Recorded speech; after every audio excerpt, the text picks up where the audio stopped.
Halo pendengar setia Radio Ersat, saya akan membacakan berita untuk hari ini, Rabu 1 Januari 2025. Sari berita penting. Pom-pom muatan sawit di Nipah Panjang tenggelam, 1 orang hilang. Berita kedua.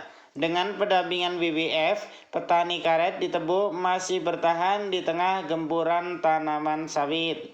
Berita 3. Seorang pria depresi di Dharmasraya tewas mengenaskan diduga tersengat listrik. Berita selengkapnya. Salah satu pom-pom muatan sawit tenggelam di Sungai Batanghari, Kecamatan Nipah Panjang, Kabupaten Tanjung Jabung Timur, Selasa 31 Desember 2024 pagi. Ada 2 orang penumpang di dalam pom-pom tersebut. 1 orang di antaranya dinyatakan hilang dan saat ini masih belum ditemukan. Kantor SAR Jambi menerima informasi tersebut. Tim unit siaga SAR Nipah Panjang bergerak menuju lokasi untuk melakukan pencarian terhadap korban, dan satu tim diberangkatkan juga dari kantor SAR Jambi untuk menambah personil. Kepala kantor SAR Jambi, Ada Sudarsa, mengatakan kejadian sekitar pukul 9:45 waktu Indonesia Barat pagi. Kapal pom-pom muatan sawit ingin menyeberangi sungai dari Parit 2 menuju ke Parit 6. Dengan perjalanan 2 orang anak buah kapal tersebut terjatuh karena terpleset dan terbawa arus. 1 anak buah kapal berhasil selamat atas nama Amiruddin, dan 1 buah anak buah kapal lainnya atas nama Beduka berumur 70 tahun hilang terbawa arus sungai, ungkapnya. Hingga berita ini diturunkan, tim SAR Jambi, Polairut Nipah Panjang, BPBD Kabupaten Tanjung Jabung Timur, TNI Angkatan Laut, dan nelayan di sekitar melaksanakan pencarian dengan cara penyisiran sungai di lokasi kejadian. Sumber berita Jambi Express. Berita kedua.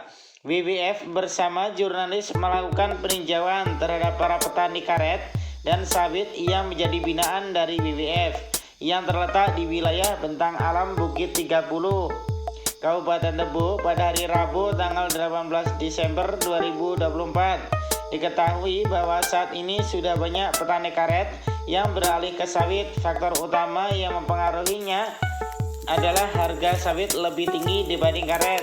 Harga karet yang terus merosot tak sebanding dengan biaya yang dikeluarkan petani, membuat banyak petani merasa lebih memilih untuk beralih ke sawit yang dianggap lebih menjanjikan dari segi profit atau keuntungan. Budi Ardiansyah, ketua dari kelompok Tani Maju Bersama yang terletak di Desa Muara Sekalo, bersama para petani lainnya di Kabupaten Tebo, menceritakan bahwa perbedaan antara kelapa sawit dan karet sangat terasa dalam hal hasil yang dan kebutuhan perawatan.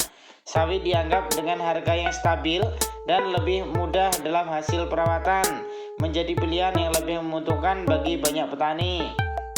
Sementara itu, karet membutuhkan perhatian lebih, apalagi dengan musim yang mempengaruhi hasilnya. Ketika harga karet tidak lagi menguntungkan, tak jarang petani memilih untuk menebang pohon karetnya dan menanam sawit.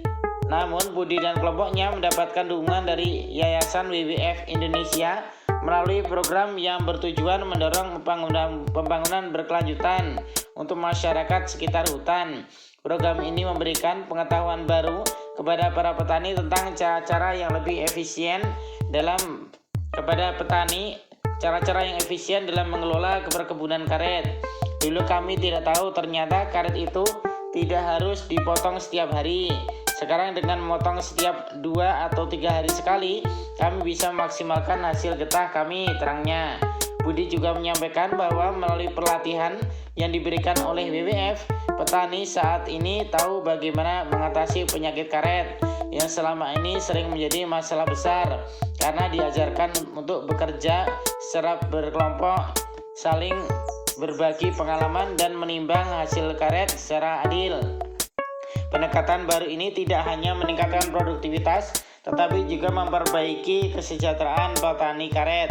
Bangkit lagi kami para petani, dulu kami tidak tahu bahwa karet tidak harus dipotong setiap hari, ujar Budi dengan semangat. Dulu para petani karet melakukan penyadapan atau pemotongan karetnya setiap hari, namun setelah mengikuti pelatihan dari WWF, mereka belajar bahwa cukup memotong setiap 2 atau 3 hari sekali. Hal ini ternyata mampu memaksimalkan hasil getah tanpa mengorbankan kualitasnya. Ilmu yang kami dapatkan benar-benar mengubah cara kami bekerja, lanjut Budi.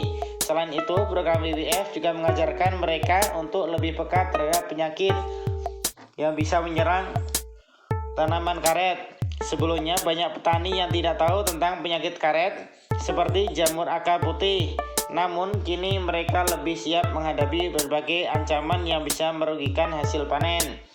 Kendati begitu, satu masalah besar tetap ada, yaitu banyak petani yang beralih ke sawit. Sejak 15 tahun yang lalu, pohon karet yang dulu melimpah kini hanya tinggal sisa sekitar 20%. Ini menciptakan kekhawatiran bagi masa depan sektor karet di Kabupaten Tebo. Namun dengan adanya dukungan dari program-program berkelanjutan seperti yang diberikan oleh WWF, ada harapan bagi petani karet untuk kembali bangkit dan melanjutkan usaha mereka dengan lebih cerdas dan efisien. Di Desa Semabu RT 07 Kecamatan Sumai Kabupaten Tebo, Haris salah seorang petani karet yang tetap setia menjalani aktivitasnya sebagai penyadap karet meskipun usianya telah menginjak 60 tahun. Baginya menjadi petani karet adalah tradisi yang lebih melekat sejak ia tinggal di Lampung. Kini di tengah banyaknya tantangan, Haris tetap memilih bertahan. Kalau hujan deras malam sebelumnya, saya harus menunggu batang agar tidak terlalu basah atau untuk mengambil getahnya. Sambil olahraga jalan beberapa meter dari pohon ke pohon, alhamdulillah badan tetap bugar, tidak pernah ada sakit parah, terangnya. Haris menyampaikan bahwa harga karet pernah mencapai harga Rp30.000 per kilogram. Meski harga karet saat ini tidak semahal dulu, ia tetap setia menjadi petani karet. Baginya karet memiliki keunggulan tersendiri dibanding sawit. Walaupun harga karet rendah, tanpa pupuk pun bisa mengeluarkan getah. Itu yang buat saya bertahan, jelas Haris. Haris mengatakan bahwa perbedaan mendasar antara sawit dan karet pada perawatannya. Sawit memang menghasilkan, tapi sawit mengharuskan pupuk dan perhatian yang intens. Sementara karet meski lebih sederhana, tak memberikan hasil yang cukup untuk kebutuhan hidupnya. Karet ditanam tanpa pupuk pun masih bisa hidup juga, ujarnya. Haris mengatakan bahwa dirinya mulai bertani karet di Desa Semabu pada tahun 2011. Gajah sering menjadi tantangan utama. Gajah-gajah liar yang berkeliaran memakan pohon karet muda. Namun sejak banyak pendatang mulai menanam sawit pada tahun 2013, situasi berubah. Sekarang gajah sudah tidak mau lagi makan karet, maunya makan sawit. Ia juga membuat saya tetap menjadi petani karet, katanya. Haris juga menyampaikan bahwa UPPB merupakan hasil kolaborasi erat antara berbagai pihak, termasuk Dinas Perkebunan, WWF Indonesia yang mendukung UPPB melalui penyediaan infrastruktur seperti gedung, sementara Dinas Perkebunan berperan dalam menjadi registrasi UPPB dan memfasilitasi musyawarah serta diskusi terkait penjualan karet. Dinas Perkebunan membantu proses registrasi UPPB. UPPB juga menjadi ruang diskusi bagi petani untuk membahas strategi pemasaran karet mereka, jelasnya. Dengan pendekatan holistik ini, UPPB hanya menjadi pusat pengelolaan dan pemasaran, tetapi juga ruang kolaborasi untuk mendukung petani karet, meningkatkan daya saing mereka di pasar. Tumidi, seorang petani karet lainnya di Desa Semabu, Kecamatan Sumai, menambahkan bahwa tanaman kopi dapat melindungi pohon karet dari penyakit jamur akar putih yang sering menyerang tanaman karet. Kopi Liberica tahan terhadap jamur akar putih yang merupakan penyakit umum di kebun karet.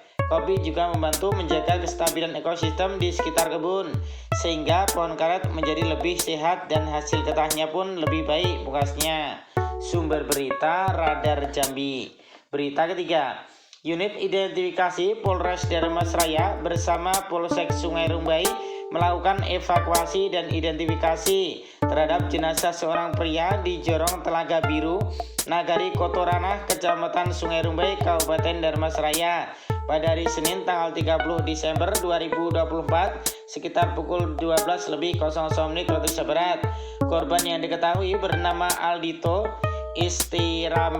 Istiramhat, berumur 22 tahun, seorang petani asal Jorong Sungai Nabuhan, ditemukan dalam keadaan tak bernyawa di belakang rumah milik saudara Mardisas. Sebelumnya korban dilaporkan meninggalkan rumah pada pagi hari sekitar pukul 8:00 waktu Indonesia Barat yang kondisinya melalui gangguan jiwa atau depresi akibat masalah keluarga.